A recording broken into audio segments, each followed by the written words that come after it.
back, everybody, to Awaken the Best You with Mr. Springer. Hi, I am Anna. Hello. How are you?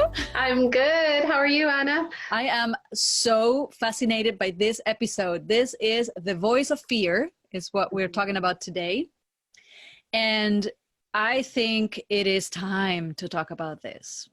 I think it's such a prevalent topic in this day and age, where we see fear all over the screen, the TV screen. We see fear in children. We see fear in ourselves, of course.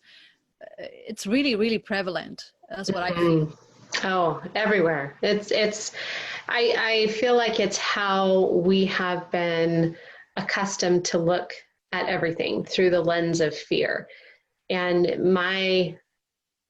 I feel like part of my purpose is to change that lens, to change it one woman, one heart at a time, to see things through a different lens. And really, when we start to see things through a different lens, our whole world changes. I know it has for me, as I've looked through, instead of a lens of fear of I'm not enough, coming from a lens of what I have to offer today is enough.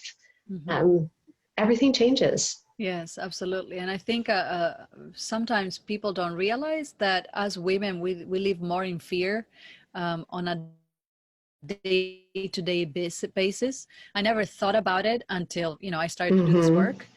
And it's really outstanding to be a woman. I mean, I can be gardening in the front, and if I see, a tall man that I perceive to be stronger than me, I'm like, I'm cautious. I'm still friendly, but I'm still like, whereas a man might be like nothing, right? So we are not even aware of how much we live in fear on a day-to-day basis, and it affects us. So, and I think that fear shows up also just in the way that we show up in the world. We go into a room with other women, and the fear is, am I going to say something stupid? Do my legs look good enough? Is my outfit cute enough? Am I going to come across in a way that makes sense to other people? Like that, I think a lot of times we live in that fear of not enough all the time. Like I work with women who oftentimes are trying to figure out where their purpose is. They have kids that their whole life they've defined themselves by being a mom. And all of a sudden their kids are starting to leave the nest and they don't know where they fit anymore. And so this fear of where is my purpose? Am I enough? What's the next step for me? Do I have to be doing more? Because if I'm not doing more, does that mean I'm not worth it? And I think a lot of those fears we live in on a daily basis. And so much of those fears are going on beneath the surface, those voices that we hear. 95% of all of our thought is subconscious. It means it's that white noise that's going on in the back of our head that we don't even hear anymore.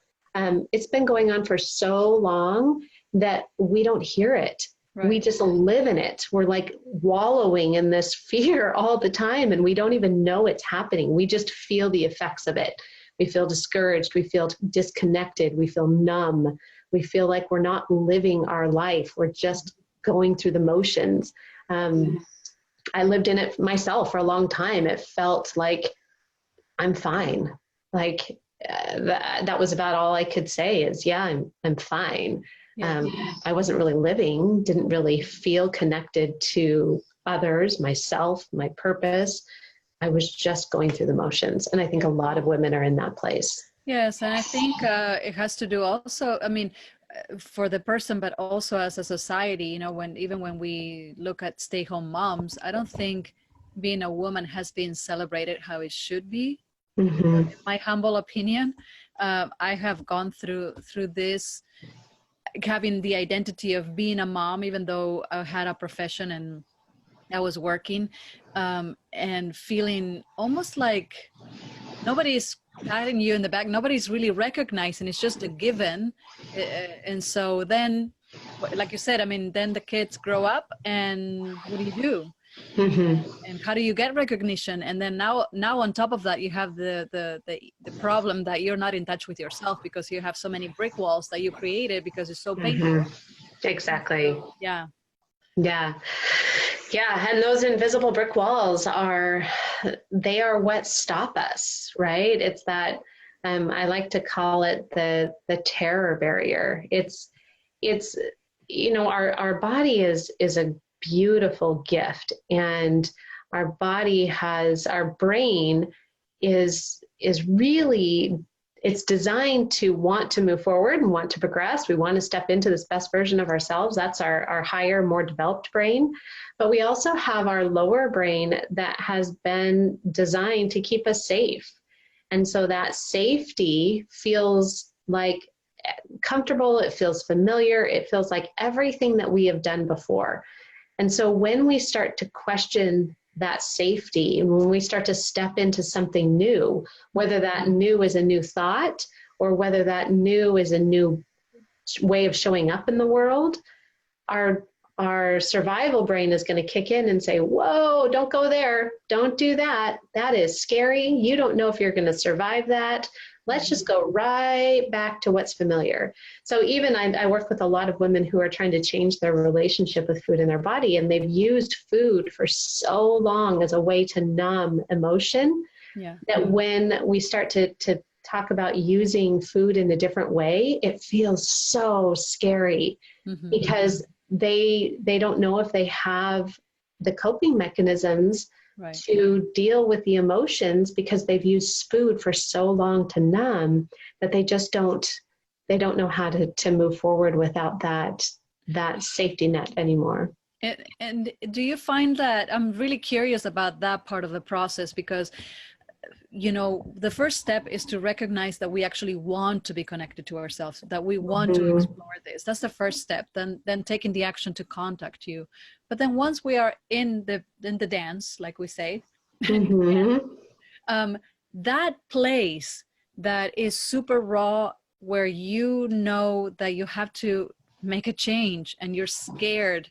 Can you talk to that point of like, what does it look like? Of course it's not going to be the same for everybody, but do you see like, how do people change that? Yeah, I'm reminded of a session that I just had today with a client, and she just shared how she's recognizing the emotions that she had numbed for so long. Like her goal was to feel more connected. She wanted to feel more in touch. She wanted to feel more alive, more present in her life. She wanted to feel joy. And when she was numbing all of these emotions, just kind of going through the motion, she wasn't feeling anything. She wasn't feeling the good. She wasn't feeling the bad. She had turned off the faucet on all of those emotions. And so as we went through this process of understanding how to work through the emotions, she was recognizing we all have these invisible brick walls. We all have these places that we stop ourselves, that we run into. And as she brought those brick walls into awareness, okay, so if our brick walls are invisible and we keep running into those brick walls, we can't beat ourselves up for running into a brick wall, for stopping. We don't know that the brick wall is there. Right. It isn't until we bring that brick wall into awareness that we even have a choice about going around it or over it or underneath it. So the process really is about bringing those brick walls into awareness and then providing my clients with the tools to go around them, to go under them, to go over them. But that process of becoming aware of their brick walls, like she said, it was so beautiful today. She said, this has been such a vulnerable process, but so beautiful and so worth it. She said, I had to go through the vulnerability in order to find the connection and the joy that I was looking for. And that's what this process is all about. It's not about saying that I'm just going to ignore the brick walls. They're not there. It's about bringing them into awareness, seeing them for what they are, and then having the tools and the support to move around them in a way that feels aligned with who you want to be. Yes, absolutely. And I always say love melts everything, and it's true. And it can melt those walls, and it starts with a desire to want to get reacquainted with ourselves. I think we think about feeling instead of feeling. We think, Oh, absolutely. right? How can we feel? I had that somebody asked me that. Well, when I think about feeling, I said, well, because you're thinking. You can't think about feeling. You have to just feel. But you know, of course, I'm just having fun right now. But it's a very real thing. We are so numb, and because of the trauma, because of pain, and we've done it for years, right? So it's unraveling, undoing the behavior it's tricky sometimes. It takes a little bit of time. But time and guidance. I find I mean, I've gone through the process myself. I'm still going through the process. I don't think any of us are done. Like, you know, I don't think that there's ever going to be a time when our timer goes off in the oven and we're like, okay, we're done. You know, I feel like this process is such a beautiful process of becoming.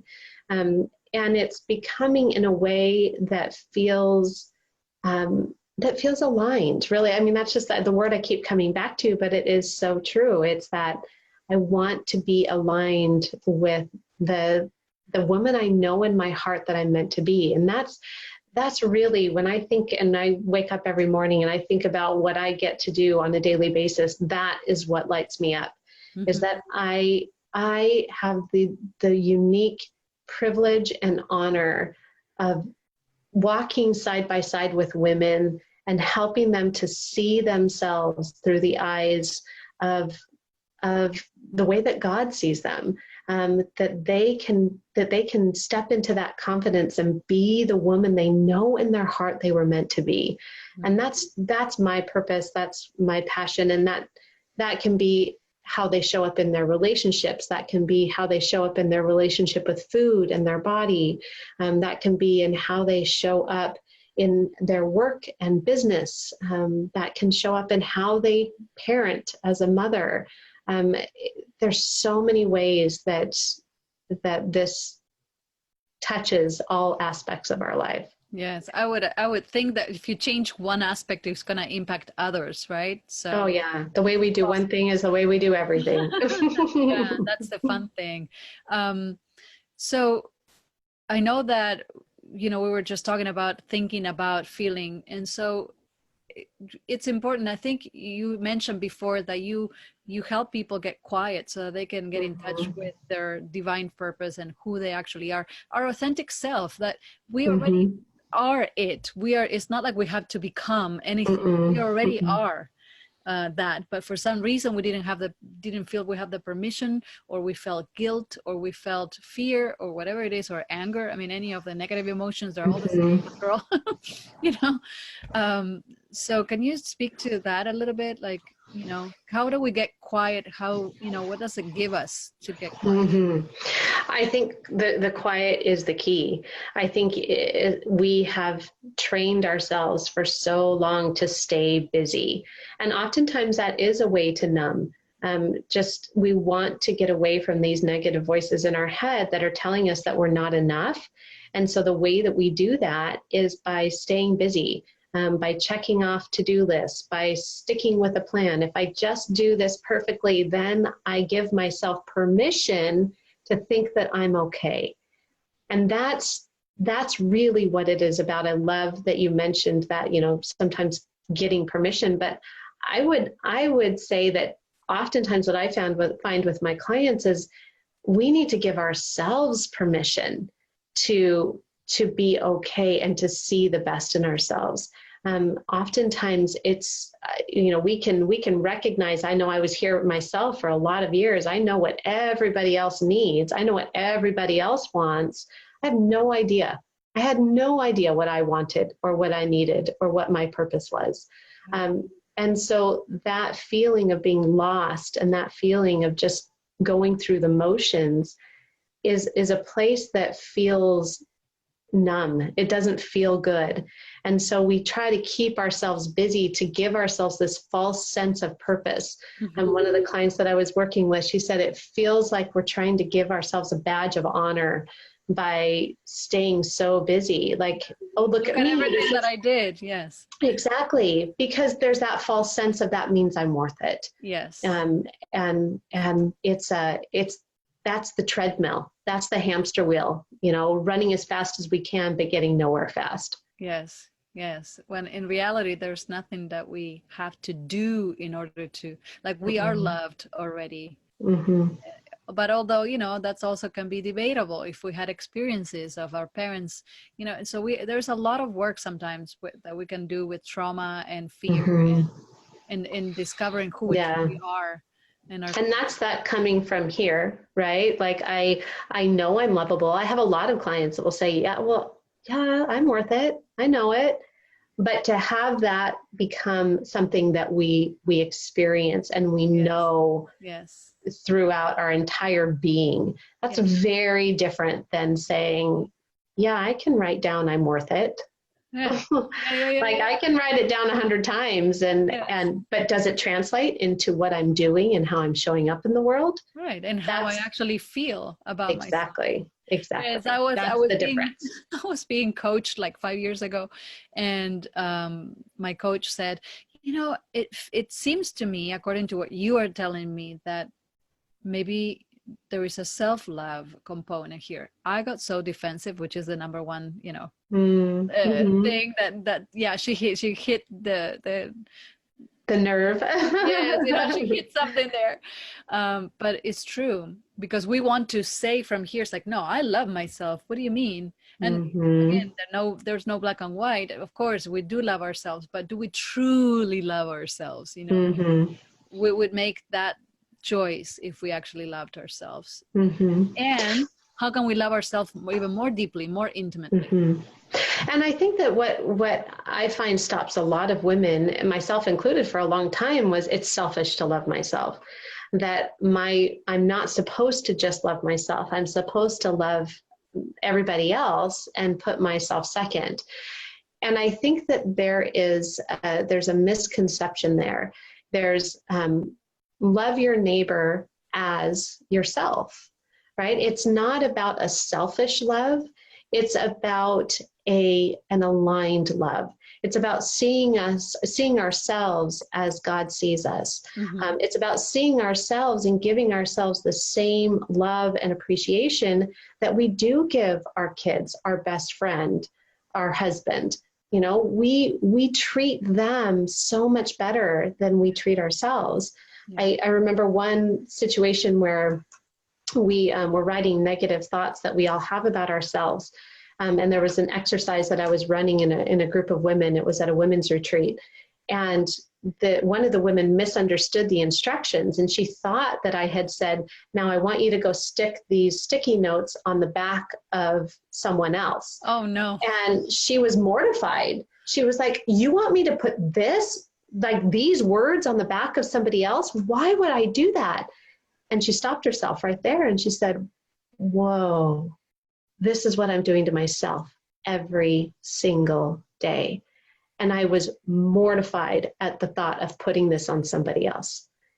And that's the place that we're coming from, not from a selfish, I need to take care of myself first and nobody else matters, but from an aligned, this is who I am. This is my divine worth. And I want to take care of myself because I want to see myself in the way that God intended me to see myself. Yes. And in turn, we actually have a different type of relationship, a different kind of encounter with everybody that comes in contact with us.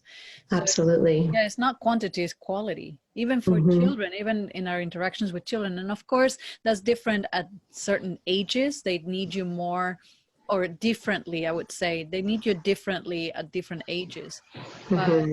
it is quality. It's you know, you can be home all day and not really be interacting with them, for example. Mm-hmm. Or you can Mm-hmm. have, like, you know, a dinner together, or a special conversation, or share, you know, a sport together, and make a Mm-hmm. huge impact on each other. So yeah, I see that. I agree with that a lot. And I think, just in conclusion, I think that is, it begins with us being present with ourselves. There was a lot of years that I was home with my kids, but I was so tuned out, so numb, so distracted that I wasn't present with them. Hmm. So it's not about, yes, I was being a good mom by going through the motions, but I didn't feel like I was a good mom. I didn't feel the connection and the love that I wanted to give my kids, because I didn't feel it for myself. Right. I didn't know even how to be present with myself. How could I be present with them? Yes. And that's the shift. It's Yes. it's not even about the how much time we spend with them. It's about who we are being in the relationship and in the Absolutely. experience. Yes, I love it. I love it. So, what I want to tell the listeners is that if you want to start a conversation with yourself, you need to start a conversation with Misty. So, can you tell us how we can get in touch with you and have a session? Absolutely. Yes. Yeah, it's one of my favorite things. I love to interact with incredible women who are right here in the trenches, who are doing the work, wanting to get to know themselves, feeling overwhelmed, feeling distant, feeling disconnected, and not knowing what to do, not knowing how to get that connection that they're really craving. And so it starts just with a conversation. I love opening up my consultation time. I provide 45-minute consultations for women who are ready to have that conversation. And you can find me on my website, mistyspringer.com, or find me on Facebook or Instagram, Misty Springer Wellness, for both of those. And message me. It starts with a conversation. Yes, I see. I think we can all see how approachable you are and how your heart is in the Mm, right place. And I love thank you for that. you. Thank you for what you do. Thank you. I really appreciate this time with you. Yeah, me too. We'll see you in the next one. All right. See you then.